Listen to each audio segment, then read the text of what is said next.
Good afternoon and welcome to the Quest Club for February 6th, 2026. Thank you for being here today.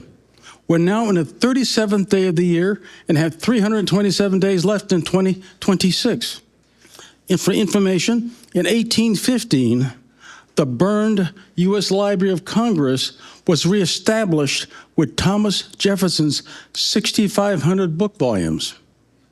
Interesting situation. I'd like to invite Matt Kelly to come up and give us an invocation. In the Tao, it's written that the sage empties their hearts and fills their bellies. The original script plays with metaphor here. Heart wasn't feelings so much as the seat of plans, ambitions, and mental busyness. The belly stood for something simpler, life's basic support like food, health, and shelter. The Tao says quite plainly that the wise leader keeps minds uncluttered and stomachs full. Modern economists echo this. People think more clearly when fed. A nourished body gives rise to a calmer mind. When your belly is at peace, your thoughts are less likely to race. The sage is grounded. They care about what people eat, how they rest, whether they're safe. So before each of us chase our next insights or opportunities, let's ask ourselves, have I eaten? Am I rested? What does my breath feel like today? The idea of good governance of the body and soul isn't visionary. It's basic and visceral. So let's enjoy our meals and Linda's presentation. I'd like to introduce our topic today. The topic is the mainstreaming of outsider cuisines, and will be presented by Linda Buskirk. Linda Buskirk is passionate about helping others succeed. Her purpose-driven work as a consultant to congregations and not-for-profit organizations is enhanced by skills honed through diverse leadership experience in government, higher education, and not-for-profit sectors. Linda founded her consulting practice, Buskirk Solutions, in 2004. She offers capital campaign and strategic visioning services to congregations. She also currently serves as project director of a statewide initiative of the 2 Episcopal dioceses in Indiana, funded by the Lilly Endowment. Linda and her husband Ron have been tailgating at Indiana University football games for over 40 years. I've seen them there. The best of those years have been the last 2. In January, they followed their beloved Hoosiers to the Rose Bowl and Peach Bowl, and they remain joyous over IU's National Football Championship. Today is Linda's 6th Quest paper. Please help me welcome Linda. I assumed this topic would cover cuisine options from foreign lands now widely available in America. I could report statistics such as how many Thai restaurants there are in Fort Wayne. There are 13 that identify primarily as Thai. Or explain why Asian fusion means menus anything from fried rice to sushi to Korean barbecue to Vietnamese pho. But it turns out where American food came from, where it comes from now, and how it evolves is much more interesting than that. The mainstreaming of cuisine is a first world toy box in which third world street food is elevated to gourmet status. Happily, the box is ever expanding to include more and more choices available to a wide consumer pool, now brimming with diversity and seeking dishes like mom, mama, abuela, or muchin used to make. The choices before us are truly endless and change rapidly, daring anyone with adventurous taste buds to keep up with trends on menus and at the grocery store, and daring food processors and restaurateurs to create the next big thing. The appetizer course of this paper considers the long arc of cuisine mainstreaming, which has existed since people traveled over the next mountain and found other people using ingredients that tasted better, preserved food longer, fermented nicely, or more reliably sustained life. This first course dips into America's melting pot, brimming with corn, spices, meat, and fish, with the influence of native and enslaved people and cultures from around the globe. The main course will serve up reasons why cuisine mainstreaming is now operating at warp speed compared to that long arc of history. Technology in the kitchen and our phones is a big part of that story, but so are celebrity chefs, society's embracing of cultural diversity, sophisticated marketing, our desire for miracle health foods, and who is most influenced by any of the above. Finally, save room for a dessert course, highlighting ideas for a romantic Valentine's Day dinner featuring savory gems of mainstream cuisine in Fort Wayne. So appetizer course, the long arc of cuisine mainstreaming. All of the food history of this hemisphere cannot be digested in one quest paper. So let's start about 9,000 years ago.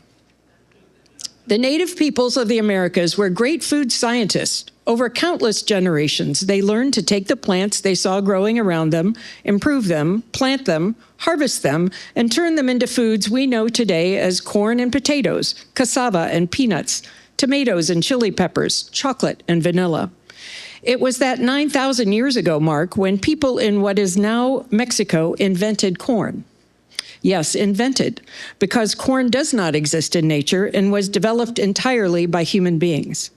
Ancient peoples in southwestern Mexico encountered a wild grass called teosinte that offered ears smaller than a pinky finger with just a handful of stony kernels. By stroke of genius or necessity, these indigenous cultivators saw potential in the grain, adding it to their diets and putting it on a path to become a domesticated crop that now feeds billions. A recent research study into the DNA of 2,000-year-old corn cobs revealed that the mainstreaming of corn into the cuisines of Central and South America took millennia. From Mexico, partially domesticated varieties of the crop did not reach the rest of Central and South America for another 1,500 to 2,000 years. Domesticating corn wasn't the only cuisine breakthrough. In order to turn dried corn kernels into a dough that can be shaped into flat cakes, such as tacos or tortillas, they must be mixed with ashes or lime or limestone, substances that give off alkalis. This process is still known by the term Aztecs used, nixtamalization. Corn contains niacin, a form of vitamin B that all human beings need. But our bodies can only access and absorb that crucial vitamin if corn has been nixtamalized. Corn and knowledge of how to prepare it spread from Mexico as far north as Ottawa, as far east as Cape Cod, and as far west as Arizona. Nixtamalization did not always follow the new places where corn was grown. The San Antonio Colonial Tortilla Factory explains that nixtamalization today is mainstreaming back into global recognition. Many food companies now utilize automated machines to streamline the nixtamalization process, making the method more efficient without sacrificing traditional flavors. Culinary schools are increasingly incorporating traditional techniques like nixtamalization into their curriculum. Because of the growing awareness of the health benefits, nixtamalized corn products are now available in grocery stores. Check out the labels on products such as tortilla chips and other corn-based snacks to see if they are nixtamalized. I checked at home. The latest chips we bought are not. On the note of Mexican food mainstreaming, we look back to 1940, when Ignacio Anaya was working at the Victory Club restaurant in Piedras Negras, Mexico, just across the border from Eagle Pass, Texas. According to the locals, Ignacio had closed the kitchen one night when 3 women arrived and asked him to make them something to eat. He cut up some tortillas into triangles, fried them, added cheese and pickled jalapeno peppers, and heated the dish in the oven. Ignacio's new culinary concoction really caught on. By 1950, it was the signature dish of the Victory Club, named after its creator, who was known by the common nickname for Ignacio, Nacho. Nachos grew in popularity in the U.S., boosted in 1978 when Howard Cosell was served some while broadcasting a Monday Night Football game in Dallas and raved about them on air. Cuisine in the Americas was also enriched by the food and culture of many African peoples. Spanish records from the 1500s list enslaved people from specific African locations, including West Africa, Morocco, and Mozambique. DNA studies have shown that the first cattle brought to Mexican territories were from Africa, and the earliest cattle ranchers were Africans, probably from West Africa, who were experienced herders. Even earlier than the 1500s, Europeans who had learned about the spices and crops of Asia and the Americas introduced and traded them in Africa. African cooks were mixing traditional African spices and foods with Asian ingredients before any of them were enslaved or sent across the ocean. Creative and experimental cooks found tasty ways to turn American corn and cassava, chili peppers, and peanuts into West African favorites. African food was already African American long before 1619. When Africans arrived in the Americas, they brought their knowledge of food, seasoning, and cooking techniques with them. If ever there was an American city with a history of mainstreaming cuisine, it would be New Orleans. New Orleans food brings together native ingredients, Native American, African, African-American food knowledge, and European influences, including French, German, and French-Canadian, Cajun. The dish that perfectly exemplifies this mixture in more ways than one is gumbo. Gumbo is a hearty stew that's served over hot rice. Gumbo can be made with numerous combinations of fresh or smoked sausage, meat, seafood, or vegetables. The name derives from a West African word for okra, suggesting that gumbo was originally made with okra as a thickening agent.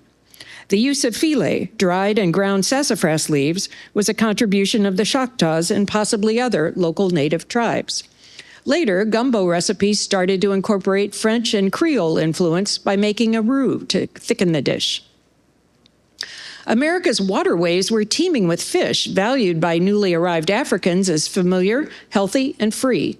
Into the 20th century, community fish fries featuring catfish, perch, or trout coated in cornmeal, fried to perfection in oil, and served with hot sauce on the side became popular events.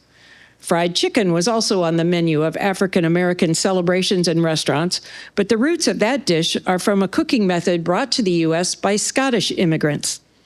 Flavorful fried chicken was a Sunday special meal for white people of the South, too, but that likely had much to do with who was cooking it. By the mid-19th century, enslaved African Americans had fully embraced fried chicken as part of their culture, seasoned with those wonderful spice blends developed in Africa. Fried chicken also generated income for African American women who sold it to Civil War-era train passengers because it traveled easily. In the 1950s, Colonel Harlan Sanders adopted traditional techniques perfected by African Americans in the U.S. South and began franchising his antebellum-themed Kentucky Fried Chicken restaurant after figuring out how to mass-produce fried chicken by greatly shortening its cooking time. Let's shift back in time in this appetizer round to the English settlers who came to the area they called New England. We think of folks like the Pilgrims being thrilled with the bounty of food that included clams, lobsters, scallops, pumpkins, squash, cranberries, and corn. But what these settlers really wanted was white bread. Wheat did not flourish in the soil and climate of New England, but corn did. The new arrivals referred to this as Indian corn, because in English usage, corn meant grain. This native corn, although made into a variety of products such as cornbread, pancakes, and corn pudding, was considered inferior to wheat. Fast forward in this time of slow mainstreaming to the 1830s. Food reformers espoused the virtues of a healthy diet that was plain and provided sufficient food. They believed They believed everyone could and should make the choice to eat what they considered good food instead of bad food, as if everyone had the luxury of choice. Poverty, illness, disease, they claimed, were products of weakness, self-indulgence, and the wrong foods. They pointed to the disease pellagra that was common in southern Italy and began afflicting children in the American South, too. According to the food reformers, the Italians were sickened not by the fact that they were poor and so ate badly, but by their too spicy, too oily, too complicated, too often vegetable-based foods, compared to a hearty, protein-rich beef. Garlic, critics claimed, was turning Italian peasants into alcoholics. Poor whites and African Americans in the South ate corn and pork, not healthy wheat and beef. These nutritionalists, for all their supposed knowledge, did not know about the value of nixtamalization. Neither did many Americans. The corn in the American South was not nixtamalized, so it did not provide the niacin people needed. Bad food was not making people poor. Poverty was forcing people to eat whatever could fill their stomachs. Wonderful cuisine did overcome elite society's lauding of bland food as healthy. We can thank Mama Bertolotti for that. In the early 1900s, she and her husband Angelo owned Bertolotti's restaurant in New York City's Greenwich Village. She served a hearty minestrone soup along with Italian bread and red wine, another sign of moral failure, according to the reformers. This paper does not need to explain to this foodie-filled audience what happened over the next decades to today. Italian red sauce, pasta, and pizza remain American and worldwide staples. Thank you, Mama Bertolotti, and all those who rebelled against the bland. On that happy note, let's move to the main course, mainstreaming at warp speed. How did this long arc of mainstreaming at a snail's pace over millennia develop into food truck escargot? That's a real thing, by the way. Escargot tacos, sliders, and kebabs served with spicy sauces are affordable street food, making those snails more accessible than ever. So how did it happen? The world is now our oyster, and I'm not talking about crackers floating in soup. Just think back and you can start to understand what created warp speed mainstreaming. Remember when the only place to see a menu was when you were physically in a restaurant? Unless it was posted in the window. Remember when you looked at a cookbook to find a recipe? Remember when the only celebrity chef you recognized was Julia Child? Remember when grocery stores' frozen food sections offered vegetables, TV dinners, pizza, fish sticks, ice cream, and not much else? Okay, need it. If those questions make you suspect that the high pace of cuisine change is partially due to technology, you are correct. But the reasons are much broader than that. Cultural and societal trends, immigration, science, and generational differences all play a part in the feast we now have before us. Food and Wine magazine considered this in an article published this past October entitled "The Top 25 Food Culture Trends That Defined the Past 25 Years." Top of the list? Everyone's a critic. Yelp.com launched in 2004, and 1 year later, anyone was able to use it to publish a review about a restaurant they visited, for better or for worse. All of a sudden, restaurant criticism was not exclusive to the professionals. Anyone could be a critic, and those amateur reviews became how many of us determined where and what to eat. Restaurant reviewing turned into a hobby for some and a blood sport for others. The internet became flooded with every type of niche food blog you can imagine. Smartphones helped those food bloggers spread the image of the good, bad, or disgusting about food. Remember when you used to take photo of people dining at a table? Well, now we take pictures of food. Instagram launched in 2010, giving us a platform to post our food photos. The smartphone app TikTok, launched in 2017, became a forum for short-form cooking videos. Thanks to the For You page algorithm, pretty much anyone can go viral, and those viral videos can shape culinary trends for years to come. Think about tomato feta pasta, a recipe video that started with, quote, "Because of this recipe, the grocery stores in Finland ran out of feta cheese," unquote. Soon enough, American grocery stores ran out of feta cheese too, as sales for blocked feta increased by 117%.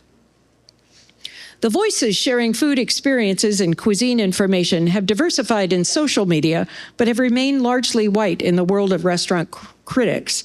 This is changing and therefore broadening what we know and want to experience when it comes to cuisine. One writer who called out the mainstream food media's lack of diversity is Portia Wilson, who in 2019 wrote an essay entitled "A Critic for All Seasons: What Would Restaurant Criticism Look Like If It Represented Diners Like Me?" Wilson wrote that she left a 4-hour meal at the Grill, one of New York City's most opulent and critically acclaimed restaurants, feeling as unsatisfied as she was uncomfortable with the grill's luxurious nostalgia, the fantasy of feeling like one of the wealthiest New Yorkers of the 1960s. Excuse me.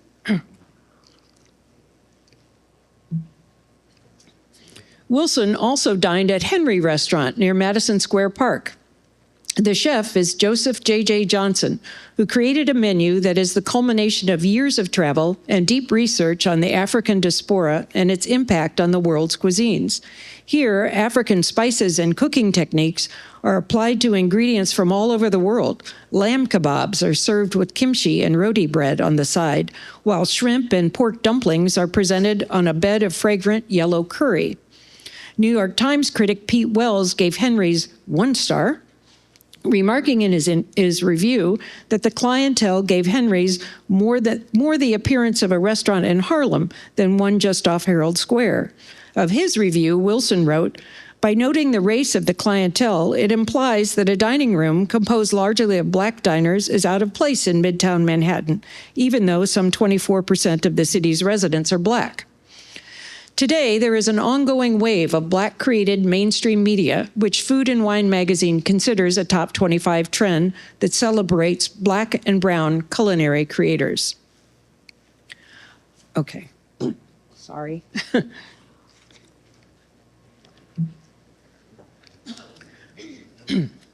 A trend that has made old food new again is local sourcing of what we eat. Fort Wayne has clearly followed this trend, with an increased number of farmers markets and more restaurants such as Tolan featuring locally grown and processed meats, cheeses, and honey. Farm to Fork is a social movement based on valuing principles such as environmental sustainability, local economic support, and fresher, healthier eating. Consumers are not alone in driving the trend. The hospitality industry, including chains of hotels and restaurants, and developers and architects are collaborating in partnerships to empower culinary leaders to start reducing environmental impact, reducing carbon footprint, and celebrate the richness of local culture and cuisine.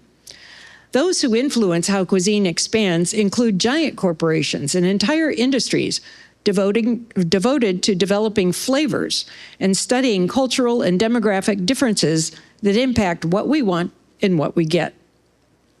When it comes to a flavor trend that just won't quit, pumpkin spice comes to mind, whether you like it or not. Of course, pumpkin recipes have used spices such as cinnamon, nutmeg, and ginger for centuries. In the 1930s, spice manufacturing companies came out with a revolutionary product, pumpkin spice, blending all those seasonings into one handy jar. In 2003, a team at Starbucks, led by Peter Dukes, then the director of espresso, created pumpkin spice latte. Starbucks was looking for a flavor to drive sales in the fall, and boy, that was sure successful. Pumpkin spice latte has become Starbucks' most popular seasonal beverage of all time. Pumpkin spice flavor has mainstreamed into practically every grocery aisle. There is a pumpkin spicified flavor of Spam. And everything from hummus to hard seltzer, marshmallows to mac and cheese, and literally soup to nuts. What's the next big thing? That is exactly what sophisticated marketing companies are constantly researching with surveys and market analysis. It is not only to understand the past, but to adjust production and marketing so that food and beverage producers will be selling what we're looking for in the future. I don't know what you're looking for, but there's plenty of data to tell us what we're going to get. Whereas 2025 was the year of protein, with everything from Greek yogurt to Cheerios touting protein grams, 2026 will be the year of fiber. Fiber maxing, which is described as a TikTok trend where consumers try to fit as much fiber as possible into a recipe or dish, is on the rise. Look for labels that mainstream more fiber into products. Recently, recipes featuring cabbage have popped up on my Google feed. Turns out that was predicted by Pinterest. The website says this year boomers and Gen Xers will crown cabbage the new kitchen MVP. Think blistered edge cabbage steaks, kimchi cocktails, and even crispier taco wraps. Their data is backing that up with a 110% increase in searches for cabbage dumplings and a 45% bump for cabbage Alfredo. I'm guessing most questers are glad about the fiber trend, even if it means cabbage. As numerous as we are, the food industry is paying close attention to Gen Z, people born between 1997 and 2012, who are seen as a major force shaping food culture. One reason for that is that Gen Zers have digital-first habits. They pay the most attention to TikTok and YouTube Shorts. Brands are advised to create food and marketing with what feels new, exciting, and highly shareable. It is not just a matter of creating food and beverages that Gen Z will buy, but making it trendy enough that Gen Z will promote it on social media. To successfully appeal to Gen Z in 2026, marketing gurus advise food and beverage companies to lead with bold flavors such as yuzu citrus, black garlic, and miso caramel, and creative fusions such as Korean Mexican tacos or Middle Eastern cuisine blended with Western street food formats. Okay, really, when you were 20 years old, did you know what miso and black garlic were? Actually, that may have a lot to do with immigration and diverse cultural opportunities that kids these days have that I didn't have when I was growing up. The fusion of cuisines, as we have learned, is nothing new. However, it has picked up speed since the late 20th century when chefs began intentionally blending diverse culinary influences in their kitchens.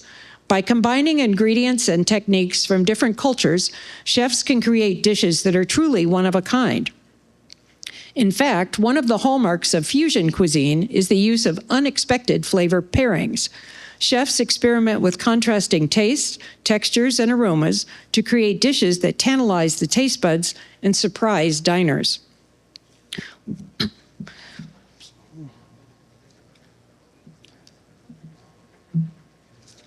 One example of fusion cuisine is Japanese Peruvian cuisine, or Nikkei. Originating in Peru, Nikkei cuisine combines Japanese ingredients and techniques with Peruvian flavors such as tiradito, a Peruvian-style sashimi. Many Fort Wayne chefs offer fusion dishes at restaurants including Nawa on the Landing and Bistro Nota on South Calhoun. Fort Wayne also has a growing number of small Asian fusion restaurants, including Kai's Fusion on East State, the Heart of Asian Fusion on Taylor, and Ryu's Kitchen on Hobson. A fusion-forward chain has also opened a restaurant on East DuPont Road on Fort Wayne's north side, Bibibop. Its offerings include a soul bowl featuring Korean barbecue beef, purple rice, bean sprouts, roasted sesame broccoli, honey citrus kale, carrots, cucumber, and kimchi. Bibibop's Nourish Bowl features miso glazed salmon, honey citrus kale, sweet potato noodles, roasted sesame broccoli, black beans, carrots, cucumbers, and pickled red onion, finished with sesame oil. Other Fort Wayne restaurants, both independent and chains, advertise as predominantly one type of cuisine, but offer many. For instance, Fort Wayne now has several Korean barbecue restaurants that feature a small gas-powered flame grills built into each dining table. A variety of meats, fruits, and vegetables are available for guests to cook themselves. However, their menus also offer a variety of Asian choices, such as sushi or shabu shabu, a Japanese broth-based dish. So it's time for dessert and romance. With Valentine's Day right around the corner, this paper's dessert course offers options for 2 local restaurants that are rated romantic on Yelp and feature what sound like great examples of mainstream cuisines. To be featured on Yelp as romantic, a restaurant must have a large concentration of reviews mentioning relevant keywords such as romantic and date night. My determination of mainstream cuisine on the menu is based on what I have learned in this quest paper and whether I had to Google a significant number of menu items because I didn't know what they were or how to pronounce them. Here are 2 restaurants that met both sets of criteria to provide a romantic and vibrant cuisine experience. First, Marquee at the Landing. From the diversity of cheese options on the appetizer charcuterie board to an amazing Caesar salad featuring white anchovies and herbed goat cheese to entrees including swordfish, kimchi meatloaf, and angry mac and cheese with andouille sausage and shrimp, Marquis at the Landing offers cuisine that goes way beyond steak and a baked potato. Next, Spoken Ivy at 1402 West Main.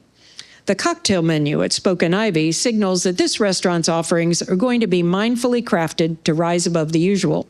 Their signature old-fashioned is made with Kentucky bourbon from a small distillery, sweet vermouth, Turkish tobacco bitters, Aztec chocolate bitters, and Cynar. Spoken Ivy entrees include Milanese crispy chicken with herbed goat cheese smear, Fresno honey, pesto, and arugula salad. The menu also features prime rib pho with sea bean, spicy cabbage, pickled pepper, served in its beefy broth. Among the side dishes paired with other entrees are black-eyed peas, asparagus pico, and pomegranate molasses roasted zucchini. Ophelia's at 1603 North Wells Street and Hideout 125, located in Woodland Plaza near DuPont Road, both made Yelp's romantic list. Their menus feature interesting takes on traditional American fare, and the reviews are excellent, but their menus did not appear to offer the same level of unusual as Marquis at the Landing and Spoken Ivy.